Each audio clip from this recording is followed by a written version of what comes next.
Welcome back to J&Y Cards, where we are going to be enjoying this amazing hobby together. Today is episode 246, and I'm going to be opening up some Magic the Gathering today. This is only my third Magic-related video that I've ever done, and so I'm still trying to figure out the format for these videos. So if you have any tips, any recommendations, anything that you would like to see, please put it in the comment section below, because I want to make these videos fun and I want to make them informative. I want them to be videos that you want to watch.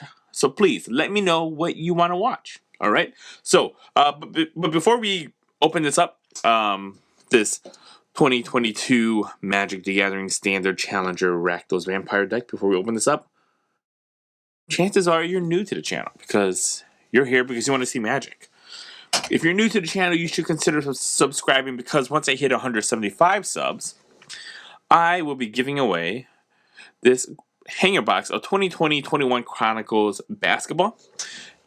And once I hit 200 subscribers, I'm going to be giving away this blaster box of 2020-21 Illusions basketball. Alright, so to enter, all you have to do is be a public subscriber to my channel, and you will automatically be entered in to win. It's that easy. Remember, you have to be a public subscriber. Alright? Alright, so what we're going to do is we're going to unbox this, and then I'm going to sort the cards, and then I will read the cards and talk about the cards. Alright, so with these boxes, they're running about $30, but you get some pretty good value. I think these are valued around, these are around 30 bucks from, your LGS. That's the suggested retail price. According to MTG Goldfish and TCG Player, the individual cards in this box are worth around 50 bucks. So you're getting about, you're making about 20 bucks in value here if you need all these cards, right?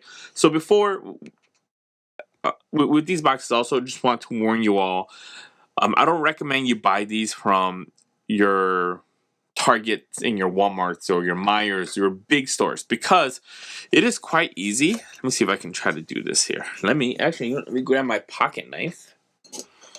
It's actually really easy to open up these boxes and then reseal them, right? Just the way these boxes are designed here. So let me get in here using my knife. Pocket knife. Oh my gosh, that was so easy. I just cut it open. Right, and then check this out. I know some stores don't accept returns on any trading cards at the moment, but some are accepting returns on Magic cards, right? So look at that.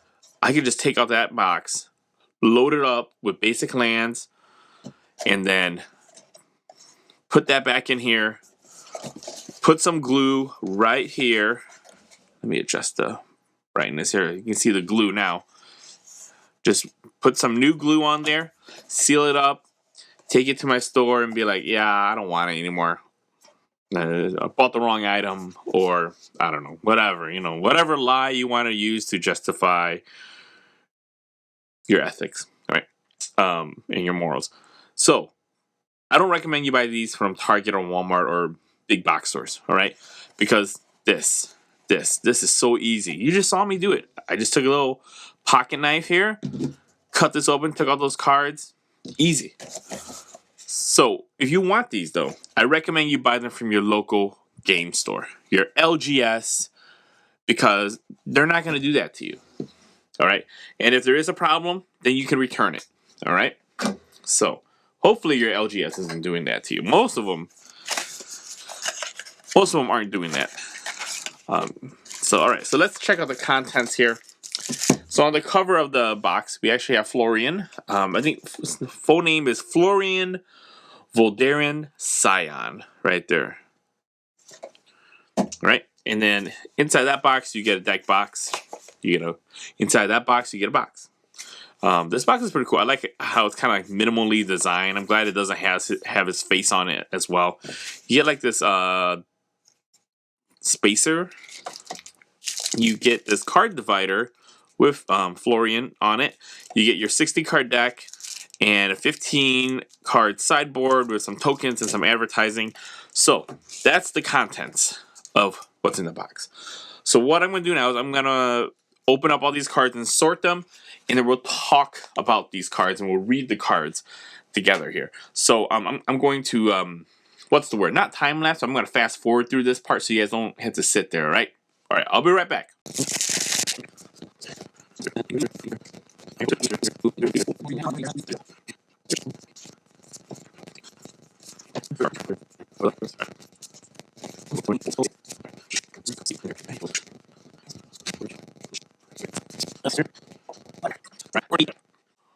All right, welcome back. So this Rakdos Vampires deck, it's a pretty cool deck.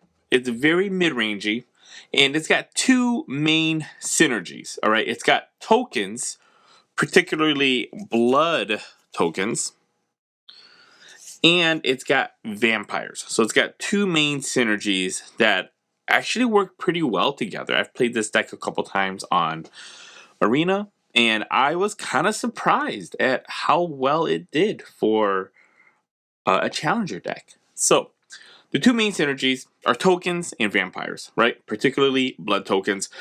In the early to early mid game, you're producing blood tokens and other tokens, right?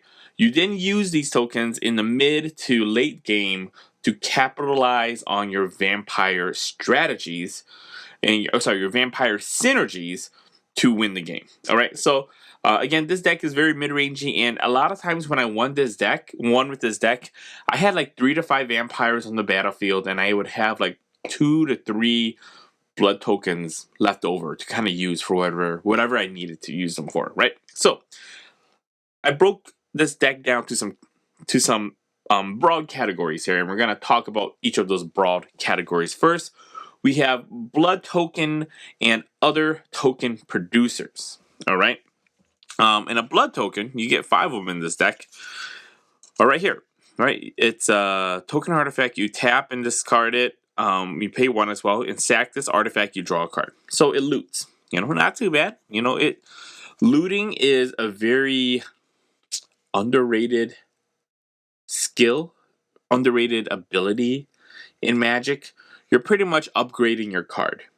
That's the way I look at it, right? You're going to keep looting until you can upgrade a basic land that you don't need into a card that you do need. All right, so let's look at these blood token and other token producers. We've got, and I've got them in organized like lowest casting cost to highest, generally. So first we got Voldaren Epicure. It is red for a 1/1 vampire creature. When this creature ETBs, it deals 1 damage to each opponent. It's okay. That's nothing huge. But it creates a blood token. Right? You get 4 of those. And then you get Voldaren Bloodcaster. It's a 1 and a black for a 2/1 vampire wizard. It has flying, and when this creature or another creature you control dies, create a blood token. So whenever a creature or one of your creatures, whenever another token creature, whenever this creature or another non-token creature you control dies, you get a blood token. And I believe this is one of the more desirable cards in this deck. Let's see, Voldaren Bloodcaster. It's like a 75-cent card, I think, right now-ish. Right? Also, it can transform. So, whenever you create a blood token, if you control 5 or more blood tokens, transform Voldaren Bloodcaster into Bloodbat Summoner, right? So, this is now a vampire wizard, 3/3 flying. At the beginning of combat on your turn, up to 1 target blood token you control becomes a 2/2 black bat creature with flying and haste in addition to its other types. So, it no longer is a blood token that you can sack. It instantly becomes, that's the key word here, a 2/2 black bat creature with flying and haste. All right, not too bad. That's a pretty good 2-drop because it's got some synergies that are key to this deck, and then it can upgrade itself later in the game. Turn 6-ish maybe. It turns into this, which starts producing bat tokens. Alright, next we've got Blood Tide Harvester. It's black and a red for 3/2 vampire. When this creature ETBs, create a blood token, and you can tap, sacrifice this creature, and target creature gets negative XX into end of turn, where X is twice the number of blood tokens you control. Activate only as a sorcery. There are lots of times where you'll have 4 blood tokens in play. 3 to 4, that's pretty common for this deck. And this thing can give creatures -6, -6, or -8, -8, which is pretty nice. I've used that ability a couple times. All right, so and we also get, dude. Yeah, I just wanted to talk about this art, man. This art right here, holy cow, that's the stuff of nightmares, man. That's awesome. Great job, Sammy. Dude, that's just freaking amazing art right there, man. This one's kind of cool because it kind of fits more with the theme of the art direction of Innistrad here. So, but this one, whew, beautiful, man, amazing art. Dominating Vampire is next. It's a 1 and a red for a 3/3 vampire. When this creature ETBs, gain control of target creature with mana value less than or equal to the number of vampires you control into end of turn. Untap that creature, it gains haste into end of turn. It's like you're pretty much just stealing your opponent's creature for a turn. And so I kind of categorized it as a token producer because you're pretty much there's things that you can do with that creature later. I'll show you later in the deck. You can sack it to things, right? So that's why I kind of put this card as part of the token producer area of the category of the deck here. Some people would categorize this ability where you steal a creature as a removal. I totally understand that too. Totally makes sense. We get 2 of those, and then we get 2 Florian Voldaren Scion, which is the creature that's on the card divider and on the deck box here. So Florian is a 1 black red for a 3/3 legendary vampire noble. He has first strike at the beginning of your post-combat main phase. So this is after you attacked. Look at the top X cards of your library, where X is the total amount of life your opponent lost this turn. Exile 1 of those cards and put the rest on the bottom of your library in random order. You may play the exiled card this turn. Very nice. So I don't know. I call that a token producer because it's a card that potentially has the ability to bring out more creatures, and so that's why I threw it into this broad category of a token producer. Right? It's also a great card. It's a card that once hits the battlefield, like you kind of have to take care of it, or else it's just gonna do some crazy things. All right, so now we got an artifact here. It's a black-red Oni Cult Anvil, and whenever one or more artifacts you control leave the battlefield during your turn, create a 1/1 colorless construct artifact creature token. This ability triggers only once each turn. Sacrifice an artifact. Oni Cult Anvil deals 1 damage to each opponent, and you gain 1 life. So it produces tokens, especially if you lose an artifact, right? And if you forgot, these blood tokens are artifacts. So every time you sack one of these, guess what? You get a 1/1 colorless construct artifact creature token to replace it. But remember, only once per turn. But on your opponent's turn, you could always sacrifice an artifact, and it deals 1 damage to each opponent, and you gain 1 life. So you can actually do it once on your turn, once on your opponent's turn, blah blah blah. And then we've got some lands here that also produce tokens. We got Voldaren Estate. It's you can tap it for colorless, or you can tap it, pay 1 life, and add 1 mana of any color to spend this mana only to cast a vampire spell. Not too bad. Or you can pay 5 and tap, create a blood token. This ability costs 1 less for each vampire you control. You want to try to get at least one of these in play because it's a great mana dump, and it just produces tokens like crazy if your game is stalled.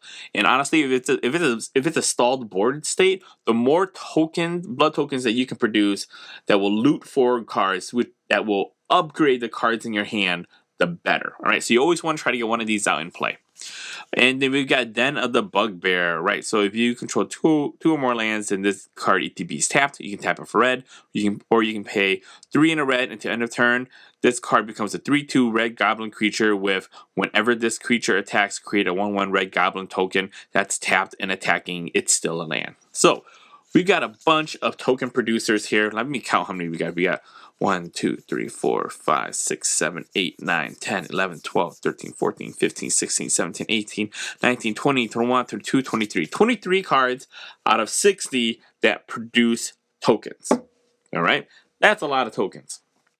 The next category that I have are cards that are using these tokens for card advantage, or they just make the card. Yeah, they for card advantage, and they just help you get to the end game or your intended end game faster, right? So we've got here Voltaic Surge. It's 1 in a red instant. As an additional cost to this spell, you may sacrifice an artifact. So Voltaic Surge deals 2 damage to a creature or planeswalker. If the additional cost was paid, it does 4 damage instead. So again, sack things and it does 4. If not, it just does 2.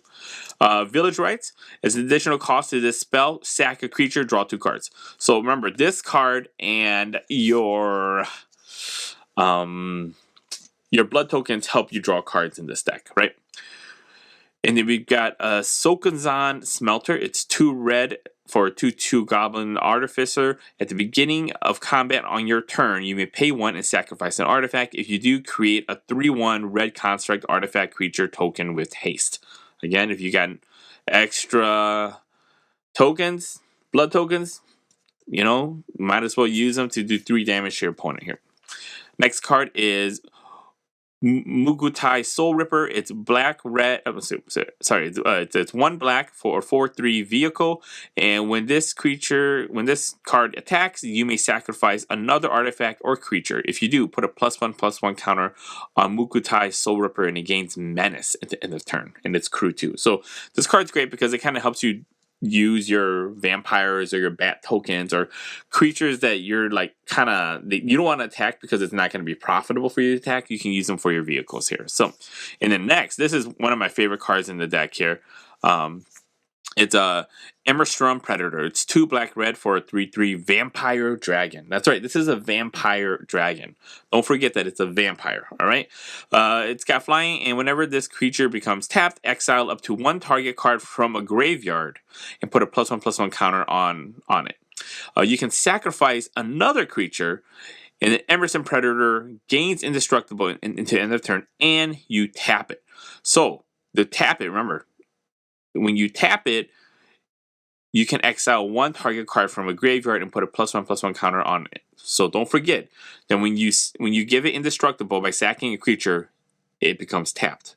And that's a good thing, right? Because when it becomes tapped, you can exile a card from a graveyard and put a +1/+1 counter on this creature. So yeah, this thing can get out of hand pretty quick. I mean, once it becomes a 5/5, it becomes a huge threat that your opponent has to deal with.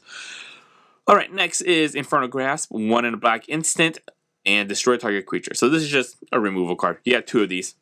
So, alright. And then next you have your, what I like to call your vampire synergies. Remember, this deck has two types of synergies, token synergy and a vampire synergy. Alright, so let's look at some of the vampire synergies here. Henrika Damanathy, 2 black for a 1/3 legendary vampire. It's got flying, and at the beginning of combat on your turn, choose one that hasn't been chosen. So you can each player sacks a creature. You may draw a card and lose 1 life, or you can transform Henrika Damanathy into a 3/4 legendary vampire that has flying, death touch, and lifelink. That's pretty powerful, man. And you can play 1 black, and each creature you control with flying. Each creature you control with flying, death touch, and or lifelink gets +1/+1 until end of turn. And so a lot of your creatures here have flying, so they'll get that +1/+1. So this kind of helps your other vampires just to get stronger and become bigger threats. And then we've got Vampire Socialite here. It's a black and a red for a 2/2 Vampire Noble. It has menace, and when this card ETBs, if your opponent lost life this turn, put a +1/+1 counter on each vampire you control. Alright, so all your vampires get stronger, and as long as your opponent lost life this turn, each other vampire you control enters the battlefield with a +1/+1 counter on it. So then every other vampire you play that turn, if your opponent lost life, they come with a +1/+1 counter on it. So there are some vampire synergies right there. So let's see here. Let's look at the lands in the sideboard, and then we'll kind of finish up this video here. Hope you guys are all enjoying it. Please like, comment, subscribe, all that good stuff. Your lands here, we've got Blood-Filled Caves, ETBs, and you gain 1 life, but ETBs tapped, and you got these awesome pathways. I love these. But it comes in as a black mana source or a red mana source, and you get a whole bunch of swamps and a whole bunch of mountains. And don't forget, you've got 2 sets of lands back here that also produce tokens here, right? Don't forget about Voldaren Estate. I love this card. And Den of the Bugbear.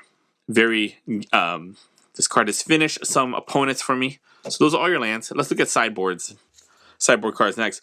Falcon Forebearer, 2 black for 3/1 vampire flying, can't block, and when this creature deals damage to a player, create a blood token. You can pay 1 black, sack 2 blood tokens, return Falcon Forebearer from your graveyard to the battlefield. This is great if you're playing against control decks or decks that have a lot of removal. Next, we got Anye, Maid of Dishonor. So it's 2 black red for a 4/5 legendary vampire, and whenever Anye and or 1 or more vampires enter the battlefield under your control, create a blood token. This ability triggers only once each turn. Alright, so sacrifice another creature or a blood token. Each opponent loses 2 life, and you gain 2 life. There have been times where it would be like a stalled board state, and I've got like 3 tokens, 3 blood tokens, and I would just do this, and it would just end the game. So, cool card there. Good against control decks. Good for the mirror. Good against red decks here. We got Callous Blood Mage. 2 black for a 2/1 vampire warlock.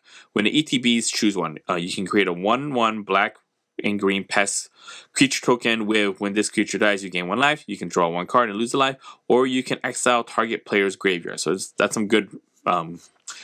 It produces tokens, and it's got some graveyard hate there. The rest, this is great against control decks or combo decks, right? Target opponent reviews their hand. You choose a non-creature, non-land card from it. That player discards that card. You get 3 of those, and you get a Braid. More creature removal here. It deals 3 damage. It's a 1 red for an instant. It deals 3 damage to target creature or destroy target artifact. And you've got Infernal Grasp, which is 1 black. Instant, destroy target creature, you lose 2 life. And you get, what's this? An MTG Arena redemption card. Oh, wait. No, there's no code on this card. Never mind. It's just advertising. Go to FNM, make friends. I love FNM. And then you get a whole bunch of these 2-sided token cards here. So, but yeah, that's the deck. Remember, this deck's got 2 synergies, tokens, and vampires. All right? It's a pretty fun deck. When I played it on Arena, it was pretty fun. I was surprised that it won, and that once the synergies get going, it's a pretty powerful deck. So, there it is. That's the end of the deck. That's Rakdos Vampires. Thank you all for watching. Please, before you go, like, comment, subscribe, click the notification bell, share it, all that good stuff. If you could do any of those, if you could just do one of those things, it would mean so much to me. I would greatly appreciate it. I hope you appreciated this video. I hope this video added some value to your life. If it did, kindly repay the favor with just clicking that like button. It's free. It takes like 1 second. So yeah, that's it. That's the end of Rakdos Vampires. All of you out there, please take care of yourselves. And I'll see you all in the next video.